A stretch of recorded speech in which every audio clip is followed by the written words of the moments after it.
आळंदीचा महापूर ओसरलेला आहे।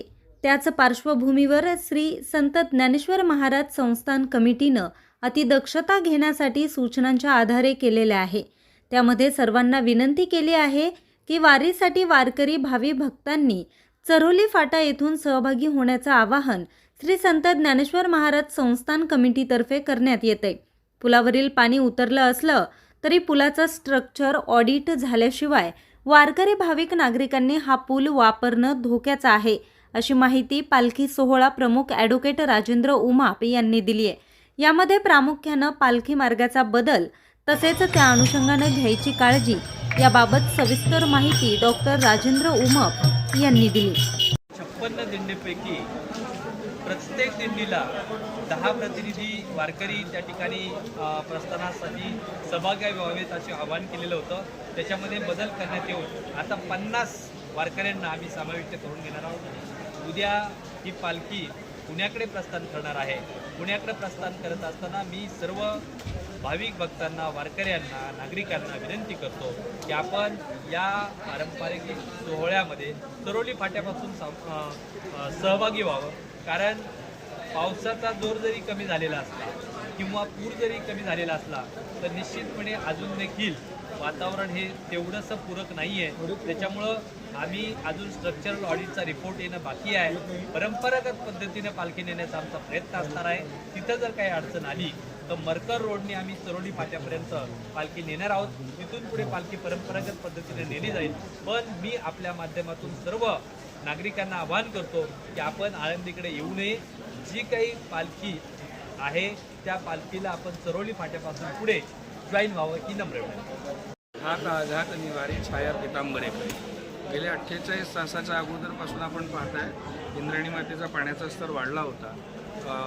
आळंदी नगर परिषद सगळे नगरसेवक यांनी स्वतःहून ग्राउंड लेवलवर उतरून खूपशा लोकांचं रेस्क्यू केलं। पोलीस प्रशासन, महसूल प्रशासन होतं। जरी इंद्रायणी देवींनी रुद्ररूप धारण केलं होतं तरी एकही जीवितहानी झाली नाही।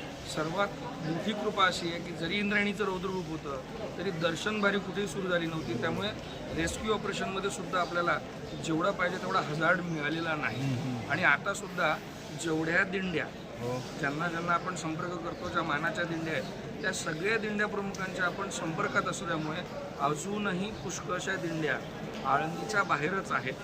कोणीही अतिरेक करायचा प्रयत्न केला नाही। आणि साधारण हा जो मुद्दा आहे ही नैसर्गिक विपदा आहे। त्यामुळे आता फक्त आजची परिस्थिती पाहता जसं मान्य पालखी सोहळा प्रमुखांनी सांगितलं की 10ची जी संख्या होती ती आपण 50वर केली। ती सुद्धा आळंदीत अगोदरपासून स्थायी असलेल्या दिंडेकऱ्यांसाठीच केलेली होती। अजूनही आम्हाला अभिमान आहे की सर्व दिंडेकरी फडकरी संपर्कात आहेत। कुठेही कुठलीही अफवा म्हणजे मीडियाला सुद्धा धन्यवाद की आताचा सुद्धा जो मेसेज आहे तो पोहोचवण्याचं हे सुंदर कार्य मीडिया करते आहे। त्यामुळे या परिस्थितीला हाताळण्यासाठी सर्वांचं सहकार्य मिळालं आणि म्हणून कुठेही विरजण न पडता उत्साह अजूनही कायम आहे। आणि अर्थातच त्या सोहळ्यात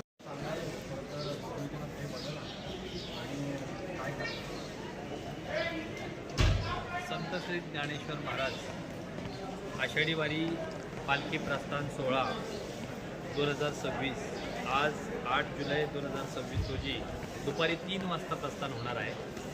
मी सांगितल्याप्रमाणे संस्थांनं यापूर्वीच जाहीर केलेलं आहे की जे वारकरी या ठिकाणी येत आहेत त्या वारकऱ्यांनी ज्या ठिकाणी आहेत त्याच ठिकाणी किंवा त्या लगतच्या सुरक्षित ठिकाणी थांबावं अशा प्रकारचे आपण सर्वांना सूचना केलेल्या होत्या। त्याप्रमाणे वारकऱ्यांनी त्या सूचनेचं पालन केलं। काल पुराचा आणि पावसाचा जोर कमी झाल्यामुळं पुलावरचं पाणी ओसरलेलं आहे आणि म्हणून आम्ही रात्री संस्थांनं स्ट्रक्चरल ऑडिट लवकरात लवकर करून घ्यावं आणि त्या पद्धतीनं त्याचा अहवाल येणं बाकी आहे। निश्चितपणे अहवाल आल्यानंतर आम्ही जी काही प्रस्थानची माहिती सांगितलेली आहे की ज्ञानेश्वर महाराज संस्थान कमिटीच्या ज्या काही मानाच्या श्रींच्या रथापुढील 1 ते 27 आहेत, रथामागील 1 ते 20 व पोटधारक अशा 56 दिंड्यांचे प्रत्येकी 10 प्रतिनिधी वारकरी त्या ठिकाणी सहभागी होतील। परंतु त्यामध्ये आम्ही बदल केलेला आहे। आता पाऊस कमी झालेला आहे, पुराचं देखील पाणी कमी झालेलं आहे. त्यामुळं प्रत्येक दिंडीत त्या ठिकाणी ज्या काही 56 मानाच्या दिंड्या आहेत त्यामध्ये 50 वारकऱ्यांना आम्ही सामावून घेत आहोत. अशा प्रकारे थोडासा बदल आम्ही केलेला आहे. मार्गामध्ये काही बदल आहे का? आपण जे विचारत आहात तो खरोखर आमच्यासाठी देखील चिंतेचा प्रश्न आहे. कारण पाणी जरी ओसरलेलं असलं आणि पाऊस जरी कमी झालेला असला तरी धरणाच्या साईडला पाऊस पडत असल्यामुळं निश्चितपणे त्या ठिकाणी किती पाऊस पडेल आणि उद्या सकाळी काय सिच्युएशन राहील हे आत्ताच आपण सांगणं हे घाईचं होईल.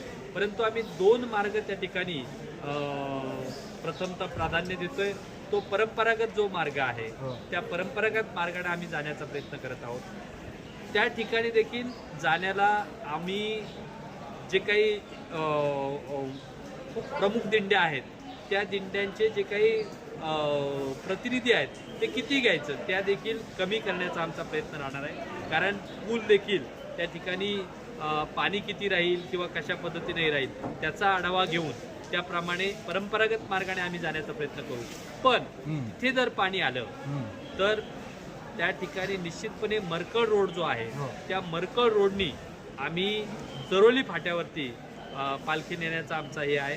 मी आपल्या माध्यमातून सर्व वारकरी भाविक भक्तांना विनंती करतो की प्रस्थान सोहळा हा आज पार पडणार आहे. पुण्याकडं पालखीचं प्रस्थान उद्या सकाळी होणार आहे. तरी देखील सर्व भाविक भक्तांनी याची नोंद घ्यावी की प्रत्येकानं इकडे आळंदीला येऊ नये. प्रत्येकानं चरोली फाट्याजवळ थांबावं आणि तिथून आपल्या या पालखीबरोबर आपण जॉईन व्हावं अशा प्रकारची सर्वांना विनंती आहे. कारण पाऊस हा पडत आहे आणि त्यामुळं कुठलीही अडचण येऊ नये म्हणून सर्वांना विनंती आहे. सर्व गरजेचं आहे खरं तर अभूतपूर्व. न्यूज रिपोर्टर आफरीन शेख, आज 24 तास, आळंदी.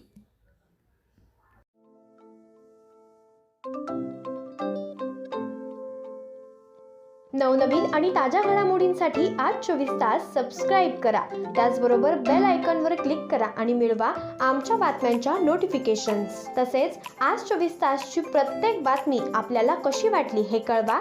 लाईक करून, कमेंट करून आणि आमच्या बातम्या शेअर सुद्धा करा.